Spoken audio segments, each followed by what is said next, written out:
थोड़ा सा हो जाता है, थोड़ा सा उजाला हो जाए और रात्रि सूर्य अस्त के पहले पुष्प को हम तोड़ सकते हैं, फूल हम तोड़ सकते हैं। बेलपत्र सुबह से लेकर दोपहर तक हम तोड़ सकते हैं, पर दोपहर के बाद में बेलपत्र को नहीं तोड़ा जाता।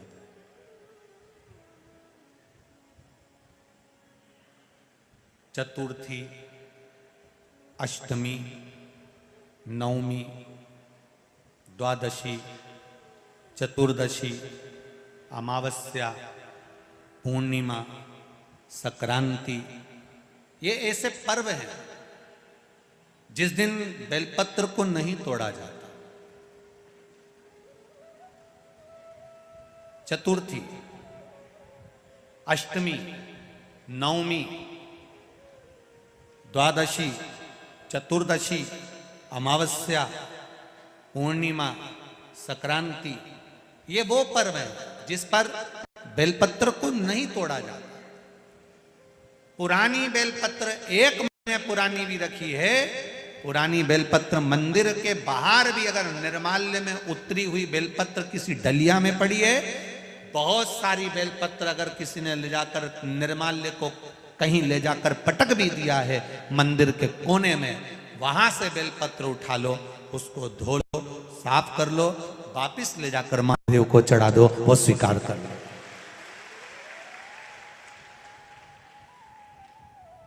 पशुपति व्रत कर रहे हो, चतुर्थी पड़ गई, अष्टमी पड़ गई, द्वादशी पड़ गई, बच्चों से मत कहो कि बेलपत्र तोड़ कर लाओ। बच्चों से कहो जाओ शंकर जी के मंदिर में कहीं डलिया में कहीं एक आध 2 बेलपत्र भी, 1 बेलपत्र भी अगर कहीं साइड में पड़ी हो, उसको उठा लाओ, धो, बाबा के थाली में रख लो और पशुपति व्रत पर भी चढ़ा दो। दोपहर के बाद में पूजन करने जा रहे हो, बेलपत्र दोपहर के बाद ना तोड़वाइए। फूल सुबह प्रकाश होने से लेकर रात्रि को, शाम को जब सूर्य अस्त हो उसके पहले फूल आप तोड़ लो, मना नहीं है, दिन भर का समय आपके पास है, पर रात्रि में फूल नहीं तोड़ा जाता। शंकर भगवान पर समर्पित कोई प्रसाद शिव जी को चढ़ाया गया, कोई प्रसाद रात भर नहीं रखना चाहिए। आप लोग तो संकट सोमवार अगर किसी ने करे हों, किसी ने करे संकट सोमवार या 16 सोमवार, हाथ उठाओ, किस किस ने करे हैं, पहले करें आप लोगों ने, रखो। जो लोग 16 सोमवार करे हुए होते हैं, संकट सोमवार करे हुए होते हैं, उनको मालूम होता है, उनके स्मरण में रहता है कि संकट सोमवार का जो प्रसाद होता है उसको रात भर नहीं रखते। उसका कारण स्कंद पुराण में भी कहा गया, उसका कारण शिव महापुराण में भी वर्णन किया गया। शंकर भगवान का प्रसाद, शिव जी का प्रसाद, अगर जितना जितना अंधेरा बढ़ते चले जाता है, जितना जितना रात्रि होती चली जाती है और दूसरा दिन अगर लग जाता है, तो उस प्रसाद पर आपका हक नहीं रहता, उस प्रसाद पर फिर चंड का हक हो जाता, फिर उनके गणों का हक हो जाता है, फिर आपका हक समाप्त।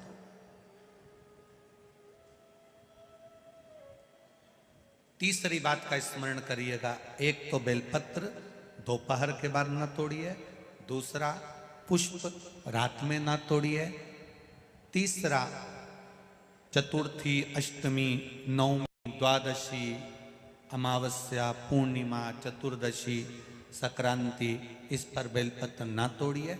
मंदिर की चढ़ी हुई, कहीं रखी हुई, कहीं अगर निर्माल्य में भी कहीं ले जाकर पड़ी है, वो भी समर्पित कर सकते हो। बेलपत्र तो यहां तक वर्णन करती है कि अष्टमी नवमी दोनों पड़ रही है और आपको बेलपत्र की जरूरत पड़ रही, तो एक बेलपत्र को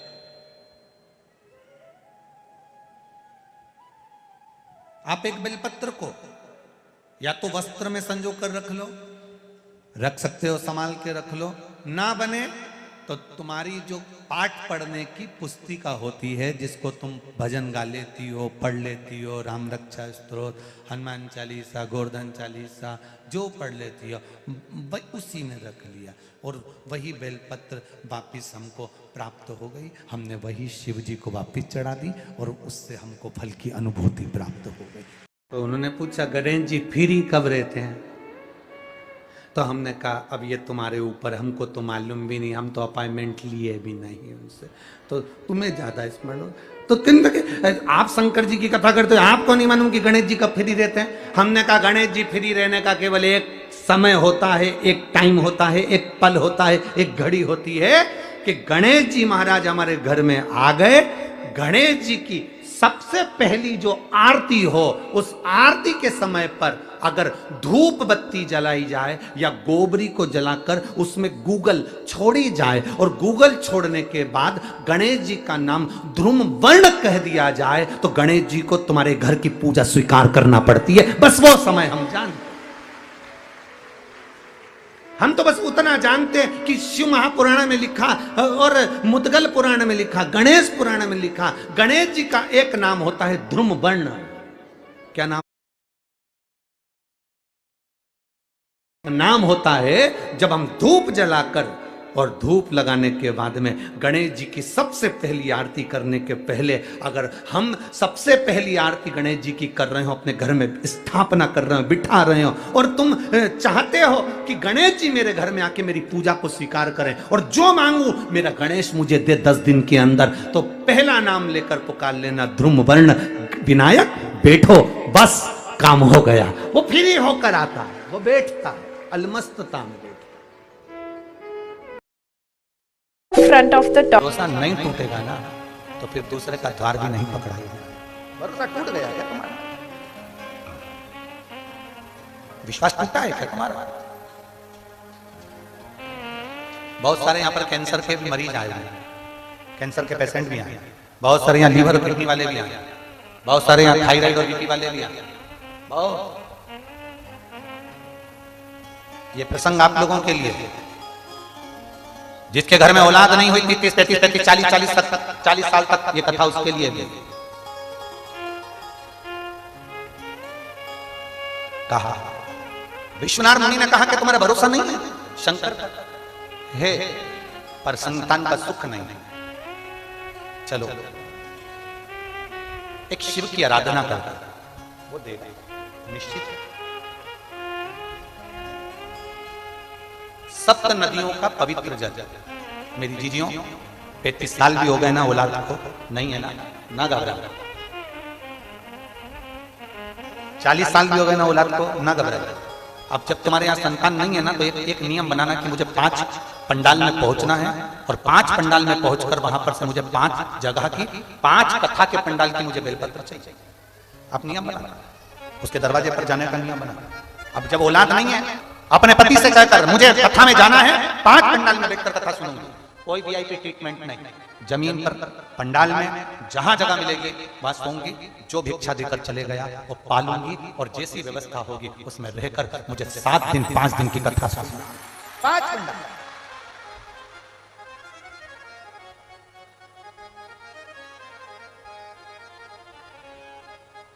5 पंडाल। और एक नियम जो विश्वनाथ मुनि ने अपनी धर्मपत्नी को बताया है, 7 नदियों का जल, 7 सरोवर नहीं, 7 पवित्र नदियों का जल, 7 पवित्र नदियों का जल, उसमें से कावेरी, नर्मदा, गंगा, गोदावरी, सरस्वती, जितनी ये 7 नदियों की पवित्रता है, मंदाकिनी, नर्मदा, गंगा आदि, यमुना, 7 नदियों का जल एकत्रित कर, और 7 नदियों के जल से किसी भी महादेव के मंदिर में एकांतेश्वर महादेव का नाम ले। कौन से महादेव? हमने पहले कथा में कहा है, कई बार एकांतेश्वर महादेव की कथा भी कही है, सुनिए आप लोगों ने। एकांतेश्वर महादेव का हमने वर्णन किया है। जिस दिन तुम्हें लगे कि मेरा ये काम होना चाहिए, उस दिन एकांतेश्वर महादेव के पास जाकर बैठे। एकांतेश्वर महादेव मतलब बाहर मिलेंगे। ये लोग कहते हैं कि यहाँ नर्मदेश्वर महादेव है, कल हम गए थे दर्शन करने के लिए। इनका कहना है कि ये नर्मदेश्वर महादेव है, पर हमारा जो स्पर्श मात्र से हम जो समझते हैं, हमने ये जाना है कि ये जो धरा है, ये जो भूमि है तारा बाबा की जो कुटिया है, ये शहर से दूर होना चाहिए। अर्थात पहले यहाँ शहर नहीं थी, ये एकांत में थे, एकांत में थी। तो यहाँ जो तारा बाबा आराधना करते थे शंकर की, वो शंकर साधारण नहीं होगा, वो एकांतेश्वर महादेव ही कहलाया। एकांत, एकदम एकांत। इनका कहना है नर्मदेश्वर है, वो नर्मदा का शिवलिंग है। शिवलिंग कहीं का भी हो सकता है, पर उसकी एकांतता देखी जाती है, एकदम मौन स्थिर साथ बैठे, जहां केवल शिव के सिवा कुछ भी नहीं, शंकर के सिवा कुछ। जो आया वो गुफा के चक्कर में घुस गया, जिसको शंकर से मिलना था वो डायरेक्ट पहुंच गया, उसे गुफा से मतलब ही नहीं रहा, उसे तो एकांतेश्वर से मतलब था। पहुंचा, बैठा, जल चढ़ाया, स्पर्श किया और चल बाबा से अपने दिल की, हृदय की बात। एकांत, सप्त नदियों का जल रखकर, सप्त बेलपत्र के ऊपर सप्त नदियों का जल, एक बेलपत्र ली, उसके ऊपर एक कटोरी में, बाटली में, एक पात्र में एक नदी का जल, दूसरी बेलपत्र ली, दूसरी कटोरी में फिर जल, फिर तीसरी में बाबा की आराधना कर कर, शिव से विनती कर कर, भगवान शंकर के नामों का 108 नामों का जाप कर कर, श्री शिवाय नमस्तुभ्यं कर कर, एक कटोरा जहां से पानी बहकर नीचे आता है वहां लगा लीजिए और एक बेलपत्री को उठाकर शिव जी के शिवलिंग पर समर्पित करिए। समर्पित करते समय डंडी का मुख अशोक सुंदरी की ओर हो। अशोक सुंदरी का जगह मालूम है सबको? सबको मालूम है ना? अशोक सुंदरी की ओर मुख, अशोक सुंदरी भी समझ, गड़बड़ ना करिए। ये शिवलिंग जलाधारी, ये जल बह रहा है नीचे सामने से, स्थान गणेश जी का, कार्तिकेय जी का, बीच में एक मोटी सी लाइन होती है, वो अशोक सुंदरी का स्थान है। शिवलिंग ये जलाधारी माता पार्वती जी का हस्त कमल, शंकर जी के ऊपर जो जलधारी रखी रहती है ऊपर, जिसमें से एक बूंद नीचे गिरती है, वो शंकर भगवान की 5 लड़कियां हैं, जया, विषहरा, शामलीवारी, दौतली, देव। शंकर जी की 5 लड़कियां शिव जी के ऊपर एक बूंद पानी गिराती रहती हैं। शंकर भगवान की कुल कितनी लड़कियां हैं? 6। कितनी लड़कियां हैं? 6। 5 जया, विषहरा, शामलीवारी, दौतली, देव। शंकर जी की 6ठे नंबर की लड़की है अशोक सुंदरी। जब हम प्रयोग करेंगे एकांतेश्वर महादेव का, ये बेलपत्र जो हमने समर्पित करी है, डंडी का मुख अशोक सुंदरी की ओर हो, डंडी का मुख। आप बैठे कहां पर हो जल चढ़ाते समय? शिव जी को जल कहां बैठकर चढ़ाया जाता है? जम के बोलो जरा। जहां से जल बहकर जा रहा है इसके ठीक विपरीत है, इसके ठीक विपरीत की ओर, ठीक विपरीत की ओर जल बहकर जा रहा है इधर, तो तुम बैठोगे इधर, इधर नहीं बैठोगे, इधर नहीं बैठोगे। जल इधर बह रहा है तो तुम इस साइड बैठोगे। यहां बैठकर फिर बेलपत्र को आप समर्पित करोगे, डंडी का मुख उधर होगा, पत्ती का मुख आपकी ओर होगा, और जो एक नदी का जल है वो समर्पित कर जो पात्र लगा है उसमें वो जल इकट्ठा होते चले जाएंगे। दूसरी बेलपत्र उठाना है, 108 बार शिव का नाम लेना है, फिर वापिस बेलपत्र श्री शिवाय नमस्तुभ्यं कर समर्पित करना है। डंडी का मुख अशोक सुंदरी की ओर होना। जब 6 बेलपत्र अशोक सुंदरी की ओर जाएगी, 7वें नंबर की जो बेलपत्र है उसका डंडी का मुख आपकी ओर होगा, और डंडी का मुख आपकी ओर होकर जल चढ़ाकर आप उस जल को झेल लेंगे।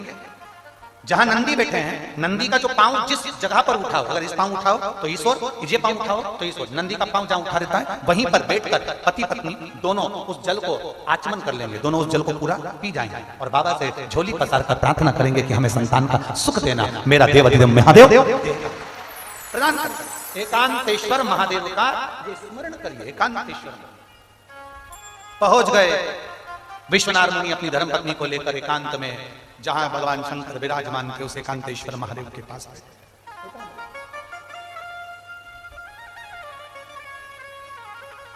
बैठ गए।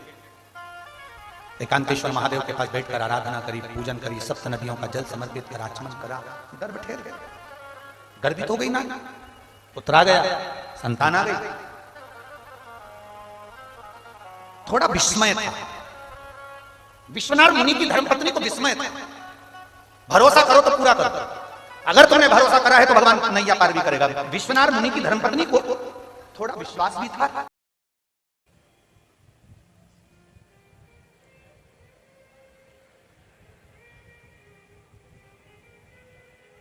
ये 4 जगह ऐसी है जहां पर यदि आपका अपमान हो जाए तो समझ लेना कि भगवान की कृपा हुई। 4 जगह शिव महापुराण की कथा में तारकासुर के 3 बेटे तारकाक्ष, विदुमाली और कमलाक्ष की कथा कह रही है, शिव महापुराण की कथा कह रही है। शिव महापुराण की कथा जो वेद व्यास जी ने वर्णन करी है, 4 स्थान ऐसे हैं जहां पर यदि आप